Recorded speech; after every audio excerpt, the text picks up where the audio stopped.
Good morning. Let's see if I can get everyone in. Tiene que ser a Rancho Extra Company.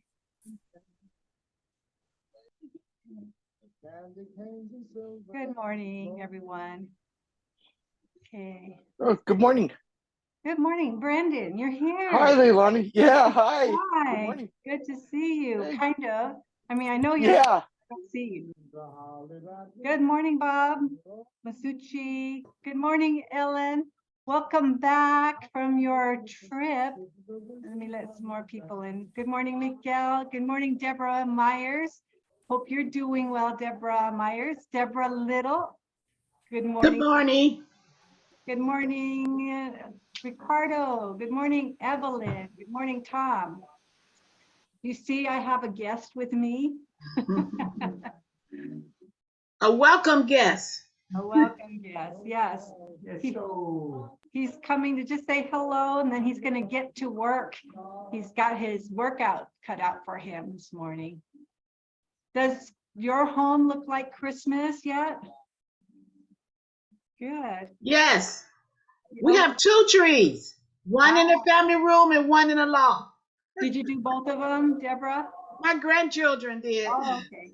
Yeah, yeah. Okay. Good morning, Scott. Good morning, Yolanda. Okay. Good morning. Let me pause this and see if I can. There's Miss Ellen. She's here. There she Hello, is. Yeah. Ellen. And see, Ellen, I understand why your house isn't decorated yet. If it were decorated, I'd be so impressed. But I would say you had someone do it for you. But that was quite a good trip for you. You know, Ellen joined us by Zoom on her first day in the Philippines. So that's just a sacrifice, because I know we are on a different time schedule. And she closed 2 deals while she was away. So we're going to hear from her later. Let me share our agenda for today. Let me get it up here. I thought I already had it. Okay. Oh, George is saying goodbye first. Bye, And watch George. him walk away. Bye, George. All right. Bye, George. Good to see you. Good. Okay, let me see if I can do this. Okay. All right. So you guys have to tell me when you can see things, or if you can't see things, or if you can't hear things. All right. So for today, we have congratulations to Miguel and Ellen, and we'll hear from them later. And I have ICYMI. Does anyone know what that stands for? No. In case you missed it, we had a training with the Mulhern, the corporate training, and it was on living trust. And there was a section that was excellent that I thought I would love to share with you so you can be informed. And then we'll hear from Ragnar Park about strategic tips for sellers and buyers in this current market. How can we as agents help them navigate? And then in housekeeping, we'll be talking about the Sage, a powerful tool that I would encourage all of you to learn how to use, or to create a CRM, a look at our SkySlope, and a few other items. And I'm not sure, Deborah Myers, if you had a chance to go to the Chamber of Commerce meeting this morning, and maybe we can hear from you. Actually, last week was the last meeting. Oh, okay. So meeting this week. All right, Yes. well, I forgot, but thank you. That's okay. All righty. Well, you know, let me just share the screen here. Miguel closed an escrow in Los Angeles, $1,175,000. And let's see if I can, we'll hear from him.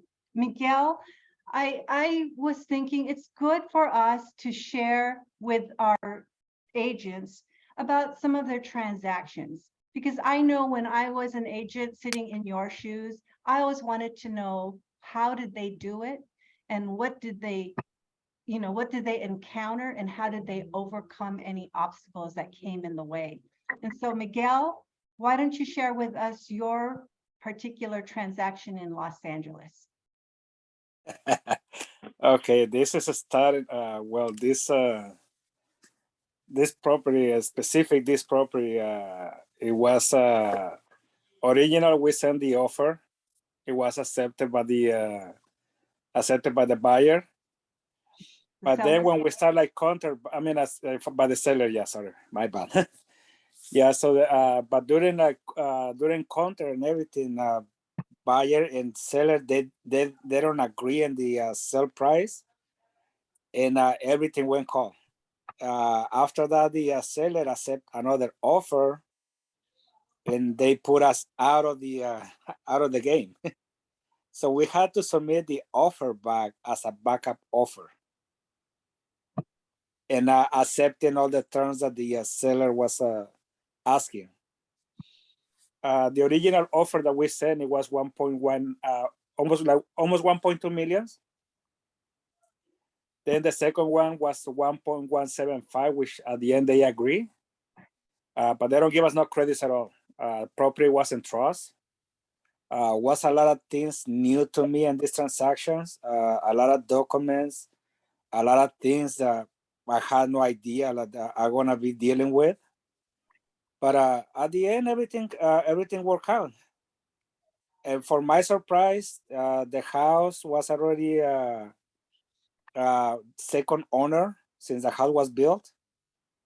They did a lot of upgrades on the house, but underneath that we not even see it until the inspections come out. So the buyer, he was really happy. You know what, Miguel, what you shared was there was a lot of things you had to learn on the fly, right? Believe me, it was a lot of things.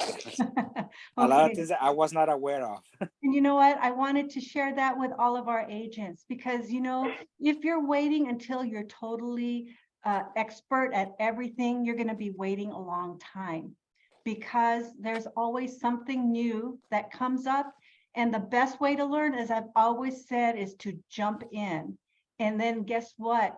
Because it's a necessity, it will make you learn it. And you'll want to learn it because you want to get paid, right? So that's right. So we'll hear back from you again, Miguel. Let me share Ellen's last listing here. I mean, her last sale. Let me get it again here. So Ellen, while you were away, you closed a deal with Samuel, but then you also closed another deal with just by yourself in Fontana. Tell us about that transaction. Hi, everyone. I'm glad to be back. I'm a little bit under the weather, but I'm okay now. So please excuse my voice. Which property did you? Well, you know what? Let's look at Curry. You closed that in December 2nd, I believe. Yeah. While you were in the Philippines. Yes. Was there any challenges with that particular property? Yes. Initially, when we first opened escrow after a couple of days, I represented the buyer, by the way. So initially, when we opened escrow, a couple of days after, the seller changed her mind. The seller would like to keep the house and just cancel escrow. So it was a very challenging situation for both the listing agent and myself. It took us a couple of days trying to brainstorm as to how we're going to approach the situation. Initially, my listing agent wanted to just go ahead and cancel because she was having a hard time dealing with the seller. However, I told her that, perhaps she should see the seller personally instead of giving a phone call, and try to explain to her that, we are already in escrow. We have ordered all the inspections and appraisal. The buyer is very interested on her house, and that she cannot just change her mind just because there are some legal repercussions on this. So after a day, the listing agent came back to me and said, thank you for that advice. I was just going to give up. But after having a very good personal talk, face to face with the husband and the wife, I realized that it was just the wife who wanted to change her mind. The husband was not aware. But because Ellen, you told me that both the husband and the wife signed the contract, they both have to sit down and speak with you and understand that there can be some legal repercussions on canceling this just because it wasn't legit enough. It's just oh, I changed my mind, I'm sorry. So we did proceed. The buyer herself has some financial problems. Financially, she's a little bit handicapped. And perhaps later on, Ragnar can explain what happened, because up to now, I have no clue as to how Ragnar was able to pull a rabbit out of a hat, if I may say that. It was such a difficult a situation as far as the buyer goes, but it's a team. Ragnar, he has his own expertise. There is potential on the buyer's side, and we made it happen. Okay, well, you know what, the key here, Ellen, is that you didn't give up and just say, okay, we'll cancel and we're going to keep the well, you're the one who gave the deposit, but you were going to try to get some kind of financial. But the key is that not only you didn't give up, but you made the phone call rather than texting. And then you encouraged the other listing agent to speak with the clients rather than just via text. Because, when situations are difficult, sometimes we shy away from conflict, but sometimes we've got to face it head on, and in person is key to all of this. So yeah, go ahead. Plus it's you don't just give up, you exert a lot of effort. In this kind of market, you do have your goal. You want to earn and produce. And so you are already, the door is already half open. So why give up? So that's good advice. And you know what? I wanted to share this with everyone. And I did ask permission from both Ellen and Miguel. But here's Miguel's commission check for his purchase in LA, the $1,175,000. Sweet. Doesn't that look good? Yeah. Christmas present. There's a lot of C's candy in that check. I agree. Thank you, Scott. Thank you. So with Miguel, this is not just his only one. He has another closing coming up, and then he got another sale in Palm Springs. So this is good. And if you keep this up, Miguel, you're on the roll. And what did you tell me about this particular check yesterday? Oh, that's not the last one, and I shouldn't for bigger than that one. Okay, good. So this is his biggest check, but it's not going to be the biggest one. And so Yeah. he's motivated to get more. And then this is Ellen's check for her recent purchase in Fontana. I mean, it's not as big as Miguel's, but guess what? Every little bit helps. And let me share with you her commission check from the sale with Samuel. See that? They add up $37,250. And guess what? This was Samuel took a 4% listing. I encouraged him at the time, not knowing we were double ending it, to give himself 2.5 and 1.5 to the selling agent. So Ellen got the 1.5, but Samuel gave her an additional $5,000. He helped him through the whole transaction. So she was actually doing both sides. So this is how you get paid, people. Look at those checks. Isn't that motivating to see that? And that check, Miguel, look at Miguel. He's so excited. He's ready to keep moving forward. Oh, I am. So what you've learned, and I think Ellen, you said to me the the Harlow one with Samuel was a challenge. And what did you tell me yesterday about it? It was such a challenge, a huge challenge, actually, from the very beginning and up to the end. But what really pushed Muna ako sa magpapamanicure ako. Oh, we know Elvie's getting a manicure. Yeah. All right, go ahead, Ellen. Okay, so what really pushed me to make this deal happen is that I know that the buyer himself has that willpower, you know. He's not just motivated, but he has that strong willpower that whatever it takes, he's gonna get the house. So the very challenging part on this was that at the very end, he needed extra money. He was short of 50,000 almost to close, and he has already exhausted all his sources.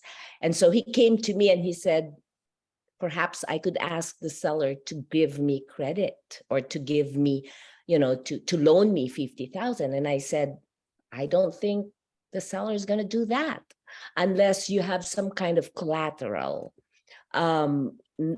No one, you know, in their right mind, of course, I didn't say that, will just loan you money. And so I said, for number one, you need to ask your lender if this is indeed okay, you know, not just your lender, but your underwriter. I just want to make sure that, you know, they will approve for you to loan money from the seller. Number two, what collateral are you going to give the seller? I can't just tell Samuel. I have to present a very valid, you know, proposition. So I asked him, you know, you have another property. What if we put a lien on your property? So anyway, cut my story short, it happened, but I had to ask, because this is the first time I was going to do it. So I had to ask Vicky, since she is our title representative. I asked her, how are we going to go about doing this? Where am I going to, you know, how am I going to record the lien? How am I going to start, you know, even start the process? And she said, Ellen, that's my job. I said, what kind of terms should I put down? I said, I don't know. This is my first time. And she said, why don't I do this for you? Let me write you a draft, present it to your buyer, and then we'll present it to the offer and the seller, and that's how we did it. And she said, once everything is okay, before we close escrow, we're going to record that lien. And so had I not asked Vicky, this wouldn't have happened expeditiously, and it happened the right way. So kudos to Vicky. She's always there. We have a very good team in our team. You know, it takes a village to work and have a collective effort. And thank you for, you know, for Samuel, for believing in me. And I know it's just hard. You know, at one point, Samuel was like, Ellen, are we going to do this? You know, I might lose the listing, and I just have to give him the assurance that you just have to trust us that this will happen. We've gone a long way already, so we just have to make it happen. You know, so and we did. So your determination also is key to closing a deal, because you don't give up. Because No, sometimes never. we will run into obstacles, and the easy thing is just to give up. You know, Oh. Samuel had 2 escrows prior to that fell out of escrow. And, you know, that is very discouraging. And so it was great that Ellen was able to help. She was just going to help him with the listing side. But then, you know what? Because she showed up, she got the buyer herself. And now that buyer wants to sell his house, his condo, which is worth over $1 million. So cha-ching again for you, Ellen. And, you know, really the secret is to show up, because she was willing to do the listing with Samuel and get paid only $5,000, but she wanted to be helpful. But see, life rewards those who are willing to put themselves out. So kudos to you. All right, well, you know, I wanted to share their commission checks because this is what you can also get, guys. You know, that one listing that, and these are like 2% listing, 2% commissions. So imagine if you're the one on the listing side and you give yourself 3%, you know, if you take a 5% listing, you give yourself 3% and 2% to the other side. If you're taking a 6% listing, give yourself 3.5 and 2.5 to the other side, or 4% and 2%. But in this market, Ellen was willing to take the 1.5% on that $2 million listing. Who's going to say no, right? Because that's still a pretty good chunk of change. So I wanted to share that with you because 2023 is coming up. And I would love to see, I love to see these checks because it makes me happy that you're getting it, because I know you guys work hard. You learn so much, but I want you to put it into action. All right. You know, this past Thursday, last week, we had an advanced training on living trust. And I took this particular section out of it because they talked about joint tenancy. You know, for many, many, many years, we always say, do not give advice to your clients on how to take title. And, you know, most people take title as a joint tenancy. But, you know, this gentleman, Paul Velasco, is a lawyer who does living trust, but he gives, it was over an hour presentation, but I'm going to give you an 11-minute clip just so that you can see why we don't give advice to clients. Okay, hold on a second. Make sure you tell me if you don't see the person, because there is a video attached to this. Okay, all right, you see that? Okay, Yes. good, thank you. Here we go. Let me see if I can. Okay. Planning. Well, one of them I'm going to tell you is not a very good tool, but it's a very popular tool. People use this for estate planning. Instead of doing a will or a trust or going to an attorney to have a proper estate plan set up, they use this joint tenancy designation to do that. So joint tenancy, as you all know, is simply a manner of holding title to something, right? You can hold title as joint tenants to real estate, to bank accounts, investment stocks. Just about anything can be held in joint tenancy. And the most important or common feature of a joint tenancy is, of course, the right of survivorship, right? And that's why people use this, because what happens with the joint tenancy, as you know, is that when one person passes away, automatically by right of survivorship, the property passes to the surviving joint tenant or joint tenants if there's more than one. And all they have to do is file an affidavit of death of joint tenant, and now the property transfers. So it's very simple, it's easy. It doesn't require an attorney to draft that. There's no will necessary. You don't have to go through probate when it's joint tenancy and there's a surviving joint tenant. So it's very simple. And for that reason, people use this. It's a popular tool. Many people will add their children, for example, to the title of their property to ensure that if something happens to them, well, automatically it'll go to their children and they avoid probate.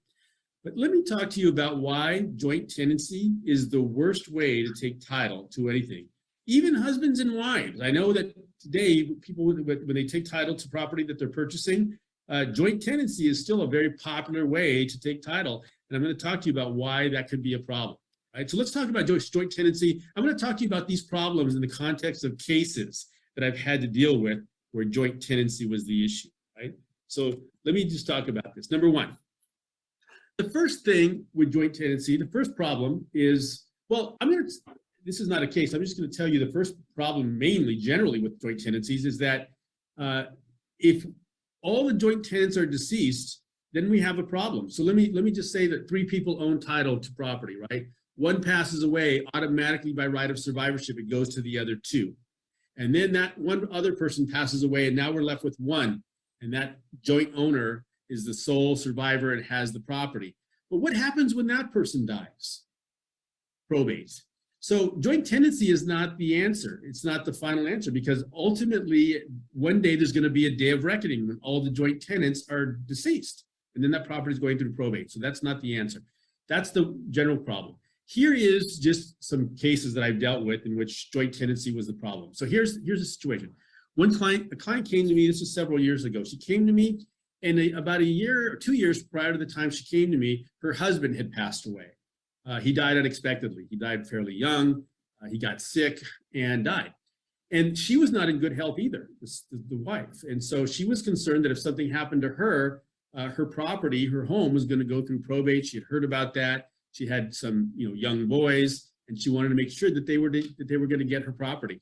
So she met with a paralegal, and that paralegal advised her to add her sons to the title with her as joint owners, joint tenants. So the paralegal prepared a quitclaim deed, and the client signed it and filed it with, or recorded it with the county recorder.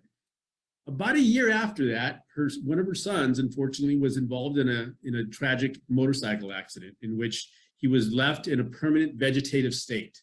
So now she had a problem. Why? Because she later wanted to sell that property or refinance it.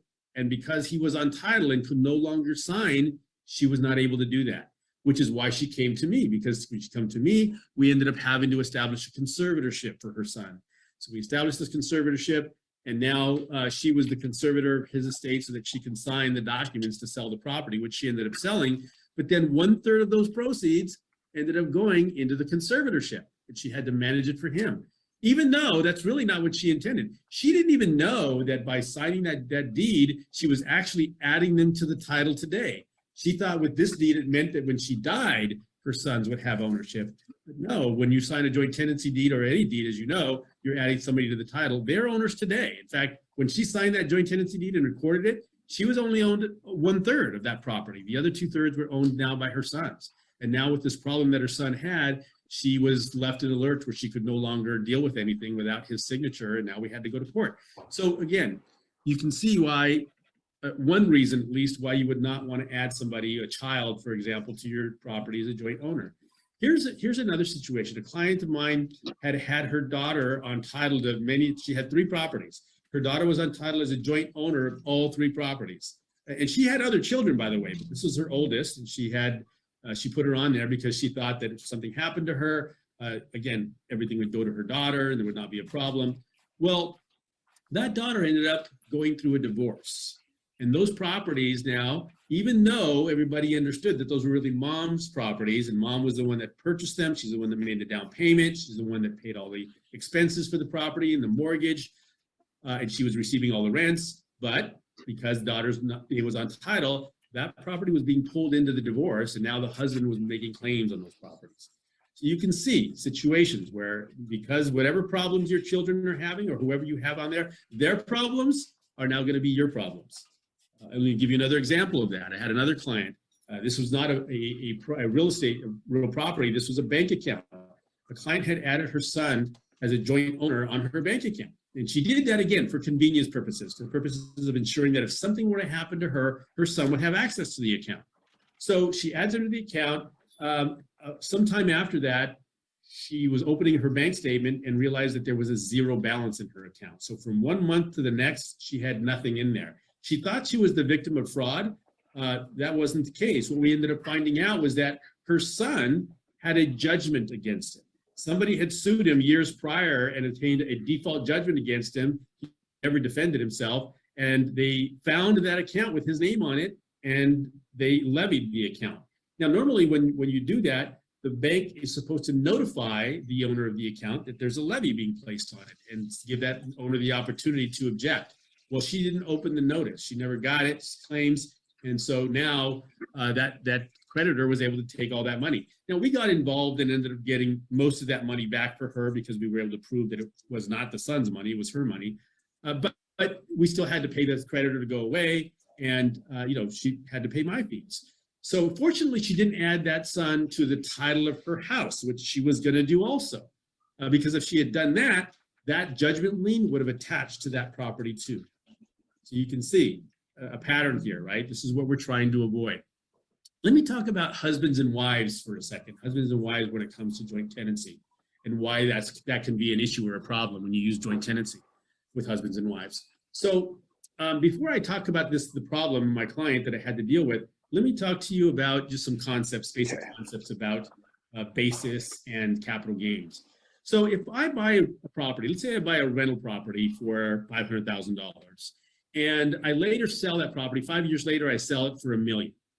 I'm going to pay a capital gains tax on the sale of that property, right? And I'm going to pay a capital gains tax on the difference between what I paid for it, which is called my tax basis, my basis, and what I sell it for. If I buy it for 500,000 and I sell it for $1 million, my gain is 500,000 and I pay capital gains taxes on that amount. But what if instead of selling it, I give it away at death? That I have it in my trust, that my property goes to my daughters, and now they own the property. I didn't sell it, I left it to them. What is the basis in their hands? In their hands, it's what's called a stepped up basis. So the basis in their hands is no longer the 500,000 that I paid for it. It's rather the date of death value. So if at my death, that property is worth $1 million, they can sell that property right after I pass away with zero gain. So it's a huge benefit. When you leave property to your children or to your heirs, that property gets a stepped up basis and no capital gains taxes if they sold it soon after you passed. Now, husbands and wives, when one spouse passes away, if the property is community property, the IRS gives the surviving owner a full 100% stepped up basis. So community property, boom, stepped up basis. The survivor can then sell property without paying capital gains. Again, a very huge tax benefit. So here's what happened. A client came to me. She was referred by her accountant, her CPA. She was going to be selling her home. What had happened is that her husband died about a year prior to this time, and they had a house in Rancho Palos Verdes that they purchased in the 50s, many years ago, for a few $100,000. And this was now worth several $1 million.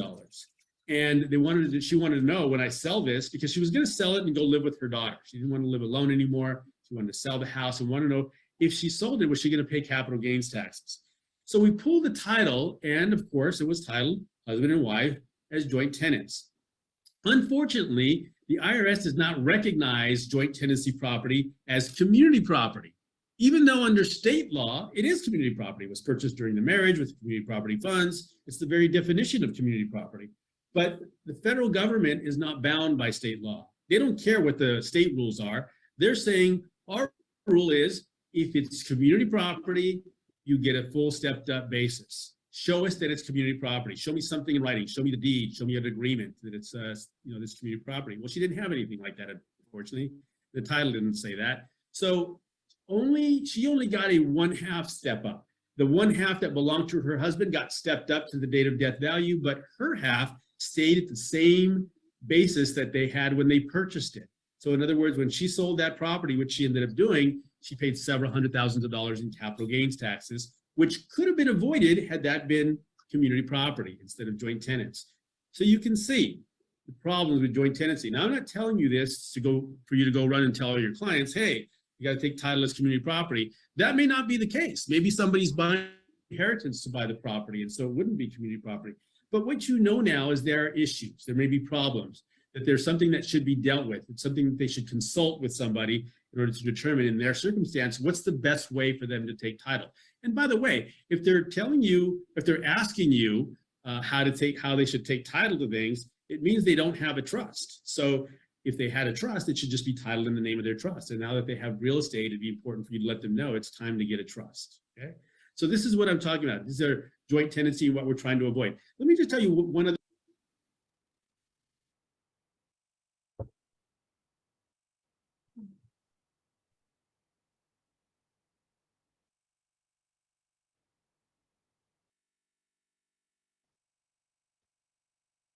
Okay, I just wanted to share that with you because I thought that was so informative. And it Really really was. encapsulates the advice that we should not tell people how to take title. They need to speak with their attorney or their CPA, because we could be in big trouble, as you saw, especially like that paralegal put the son on title and now he's in a conservatorship. We wouldn't know that kind of stuff. We don't know what's going to happen. So mainly he was talking about putting our properties into a trust. And they said that the trust is kind of like the wrapping around all the things that we own. Anyway, I wanted to share that with you because it's good value for us to know. Any thoughts before we move on? Yes, Bob. I had this exact thing, almost exact thing yesterday. I had a former client call, and she is the successor in her parents' trust. They both passed. And she's asking me whether she should take the property and put it in her name or leave it in the trust to sell. And I kind of knew the answer, but I didn't want to give her the legal advice. I referred her to her accountant. But my thoughts were, and if anybody has an idea, just let me know.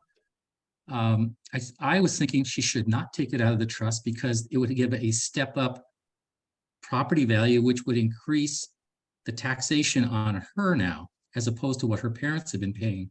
And if anybody has any thoughts on it, let me know, because I'm going to get back to her anyways to see what she did. You know what, Bob? This video is over an hour in the Mulhern Academy, and he did a whole presentation, and you might get some ideas from it. Okay. Okay, so go to mulhernacademy.com. You'll have to register your name, and then just look for this one on Living Trust. Okay, thanks. All right. All right. Thank you. Just good information for us to keep in the back of our mind, that it's always good to refer to a professional that deals with these title issues. Rodner, I think you're on the call. Can I call on you for your strategic tips in this marketplace? Hi, good morning, everyone. Good morning. You guys can hear me? Yes. Okay, great. Hold on 1 second here. I've been having issues with my, there it is. There you are. Awesome. How's everyone doing? Yeah, real quickly, I won't spend too much time on it. Maybe over Thursday's Thursday's Christmas potluck, I can share a little bit more, but yeah, that transaction with Ellen, basically talk about taking out additional debt while in transaction. There's a little teaser, and we're talking about thousands of dollars of debt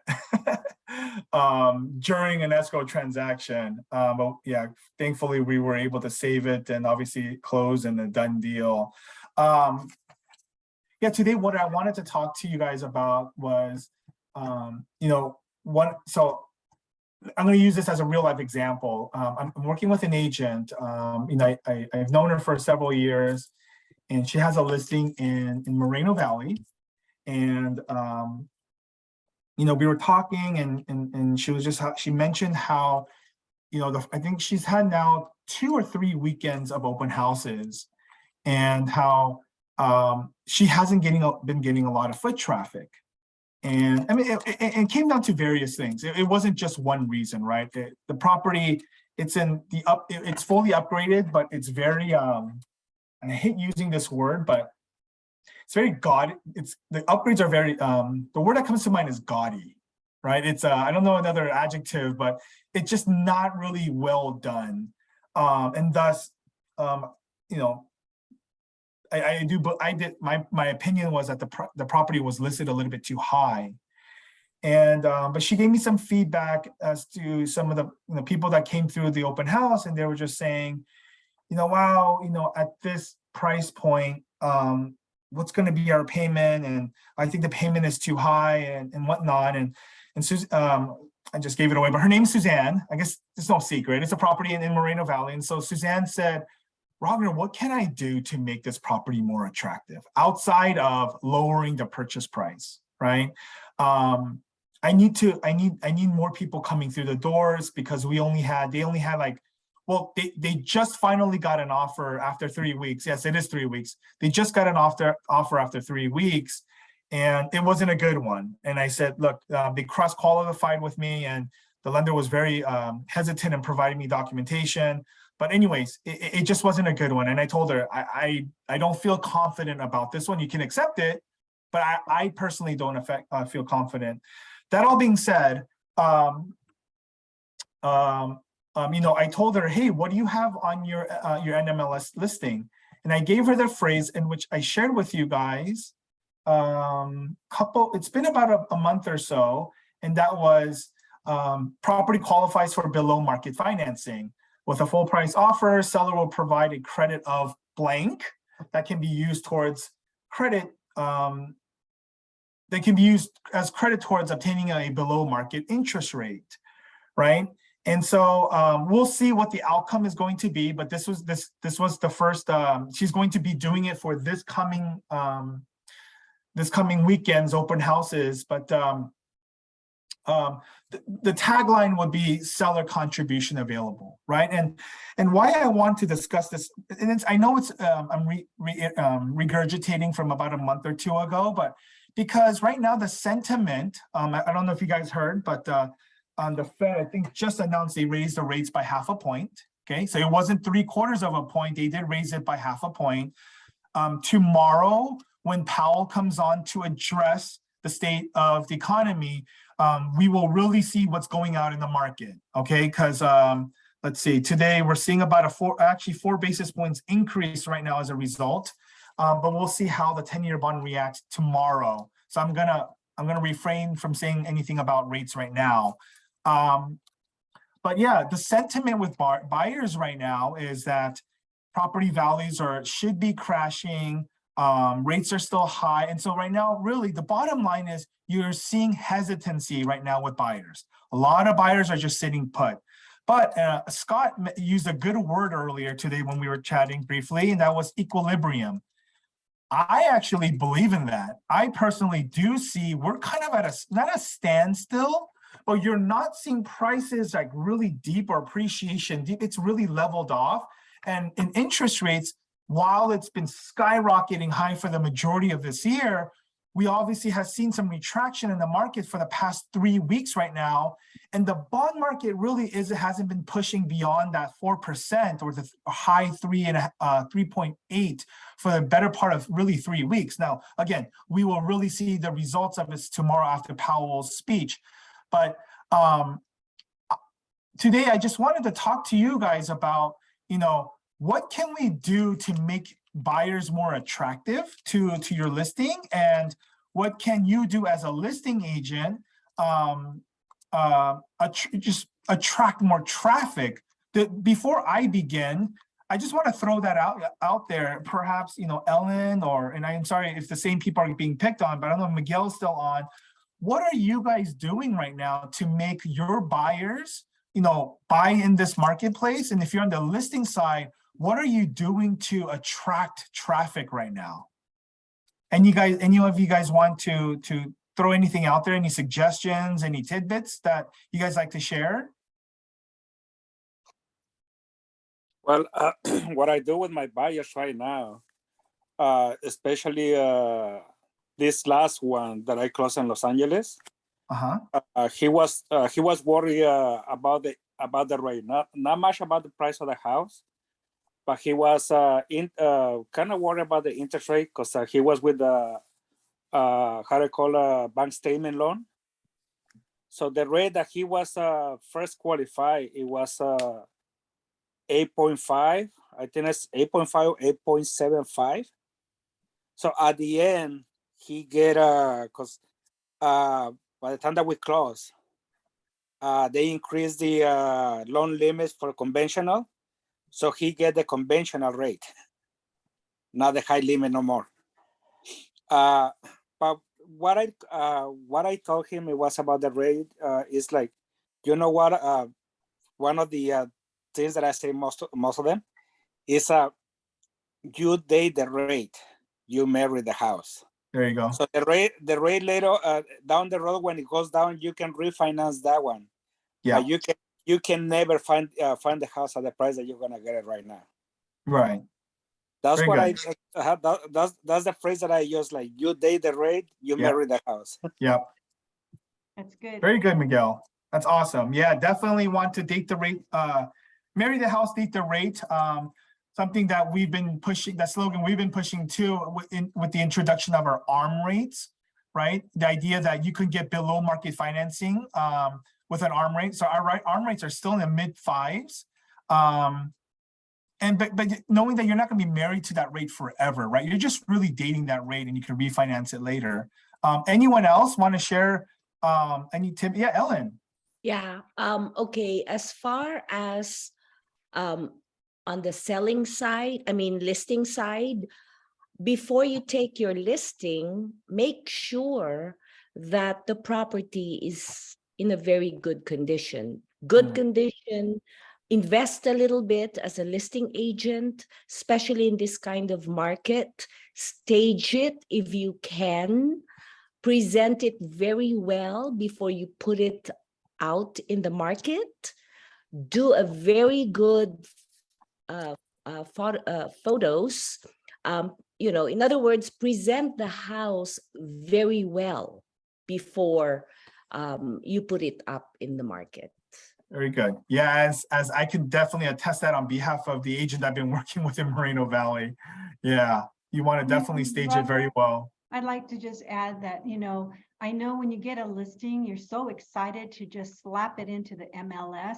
But there's a lot of preparation prior to putting a house on the MLS. And Yes. that's where we come in with our expertise, because we know the eye of the buyer. And today, because model homes are people go there, they expect to see the house looking like a model itself. So I just want to caution everyone, if you get a listing, it is exciting, but guess what? This is where your work comes in, and you've got to do the prep work. Definitely, definitely. All a great 3 points. Anybody else?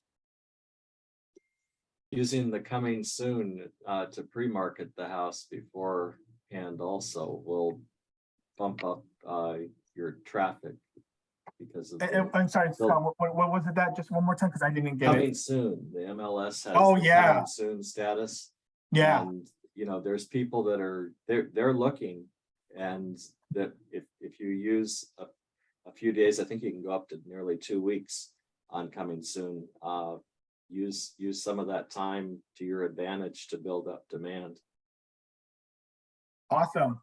No, case in point, I am actually launching my Fathom brand online or through Instagram. And I don't know if any of you guys follow me, but if you do, please look for my name. I would love to accept you. I did a little teaser, and I think more, if I could label that what Scott said, teasers are big right now, right? You just give out just enough information. Like I did a story on, hey guys, this is Ragnar with Evolve Bank and Trust, and I've been in the industry for 12 years, and I've never really, embraced social media, but I am excited to share with you my story, content, and help you guys, achieve a home ownership. I just put a simple story out like that. I got so many likes and and claps and Ragnar can't wait, but I didn't put out anything substantial, right? My logo, my brand isn't out there yet, but it's coming. We're making edits right now. So to Scott's point, teasers work. I don't know if it's just this generation or not, but we love teasers, like movie trailer teasers, right? So yeah, all excellent points and great points. And what I wanted to drive today on my end was, with prices kind of coming down and sellers just not really being able to get what they want, right? In the case of this Moreno Valley seller, she's been upset, and Suzanne expressed that to me. It's like, Ragnar, my seller is really upset right now, but she wants this home, and everyone's just undercutting. So the one offer that did come in was that, so it's listed for $585, I believe. It came in at $550. Okay, that was the offer, what I was cross qualifying, and it was perfect for me. The stage was set up for me to now introduce how a buy down works, right? So to Leilani's point, it's so important for you as the agent, as a listing agent. Yes, it's great. Get excited about that listing because they're hard to come by. But one, you're the professional now. You got to sit, and it's not just slapstick, like, oh, on the MLS and here's some few photos. You got to be thorough. You got to present yourself. You got to really treat every property, to Ellen's point, making it look nice and staging it. You got to treat every property like it's a luxury listing, right? What you put into it is the return that you're going to get. And I really believe that right now, as I have to sharpen my tools and my skill sets as a lender. And so when you get that listing, the first thing I want you guys to do, or one of the first things I want you to do is, let me share my screen. Okay, is have this verbiage there. Can you make it bigger, Rodner? Yes. And I'll share, oops. And I'll share this with Leilani to share with you guys. Okay, in bold letters. Okay, seller contribution available. Okay, seller contribution over. Already, when you say seller contribution, when a buyer is thinking, oh, I'm going to get some credit back, that's already going to spark interest. Now, if they continue to read further down, property qualifies for below market. So these are all key points here. Below market financing, credit, below market interest. These are all trigger words. This is something that we were provided by our market leader. She works with like literally hundreds of different agents. And this is something that she came up with the agents actually in a collaboration. And this is what her agents put in their MLS. Okay. I wouldn't actually even write this in there. I would just put, right, I would actually remove this and put seller will provide a credit of blank to be used towards obtaining a below market interest rate. Okay, so if you want to take a picture of that, You or can again, use your Windows button with the print screen, and you'll take a screenshot of it. yeah, that's even easier. There you go, on your keyboard. Very good.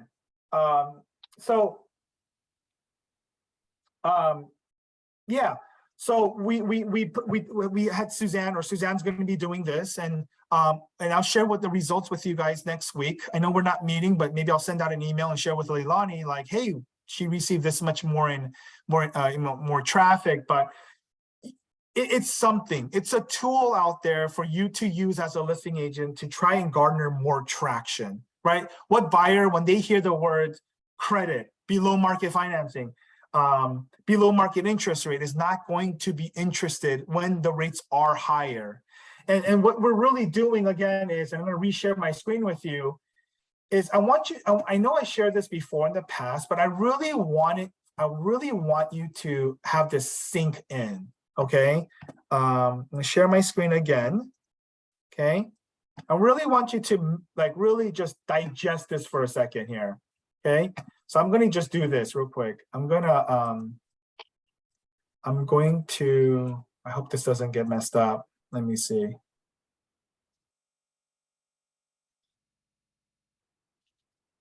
No, I won't. So let me just highlight it. Okay, so look at the highlight. Purchase price, let's say it's being sold for $700,000. Okay, they're doing 20% down payment. So what's really important is at $700,000. Okay, at a rate of 5.75, this is the P&I, basically $3,300. Okay, so if a buyer goes in, comes and sees a $700,000 purchase price, their payment, what's going to be stuck in their head is $3,300. Okay, now if you were to take that same scenario, and let's just say in this case the seller was willing to give $10,000 in credit to do a buy down. Same scenario, $700,000, right?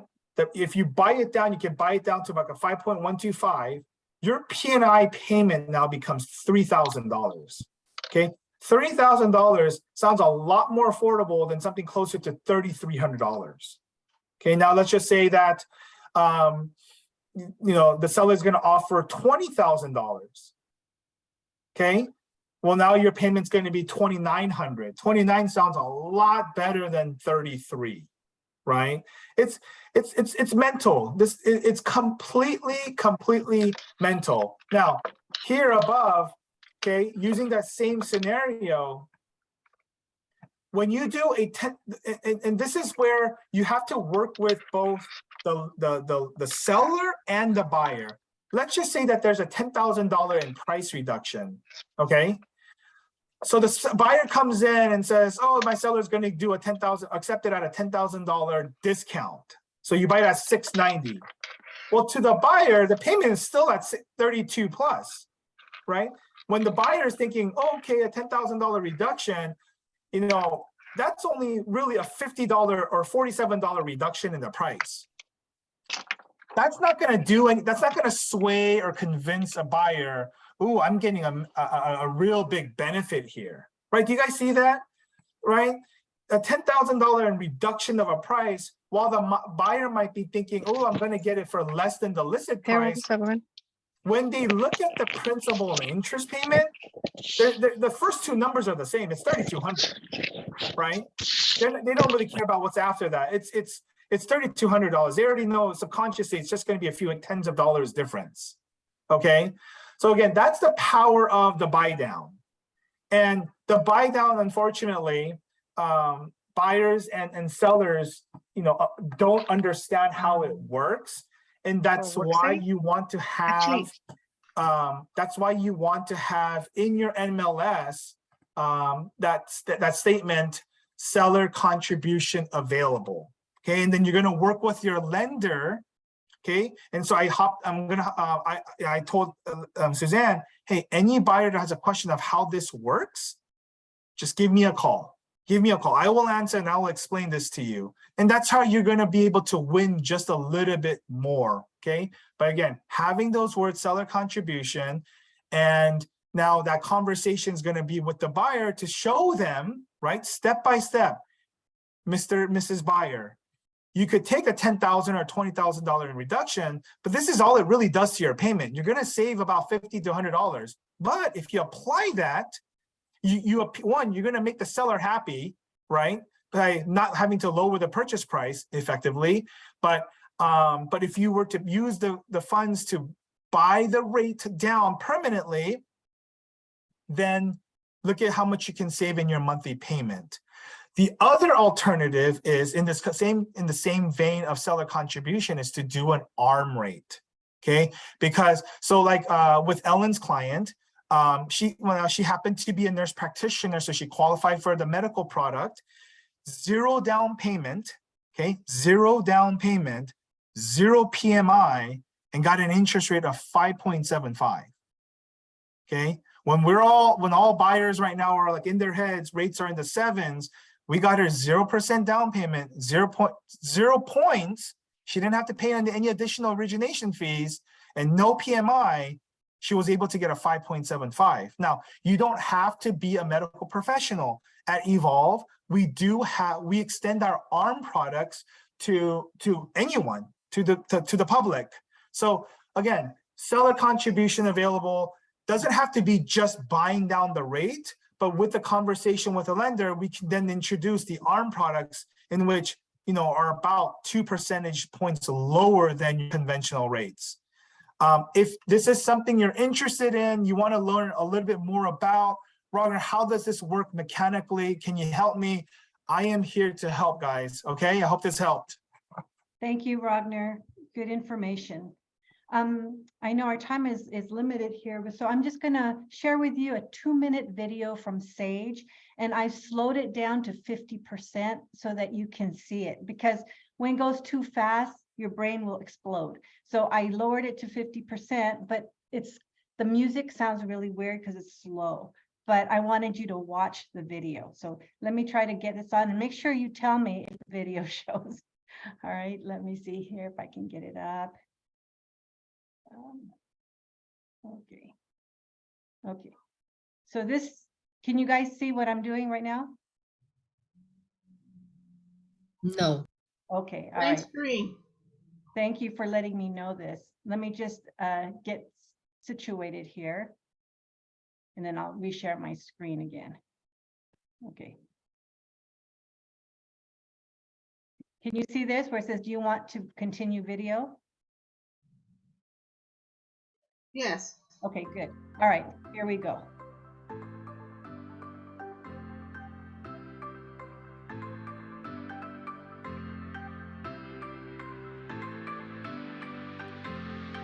Wait. I'm sorry. This still, I'm going to slow it down. I had it slowed down, but then it went back. Let me, hold on. Okay. So this is going to show how to input your contacts. Okay.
Okay, that was just a quick overview. It's located in our BHHS resource. Let me just show you how to get there, just because I think this is so important, because it's a way for us to, you know, work with our clients and keep track of them. So hold on, let me see if I can get into a BHHS resource.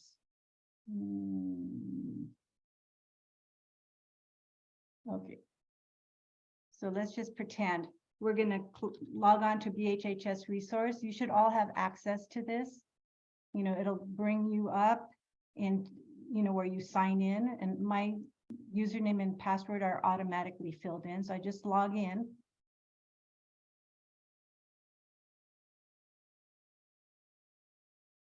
It takes a little while to log in, but you'll see that there are 8 tiles.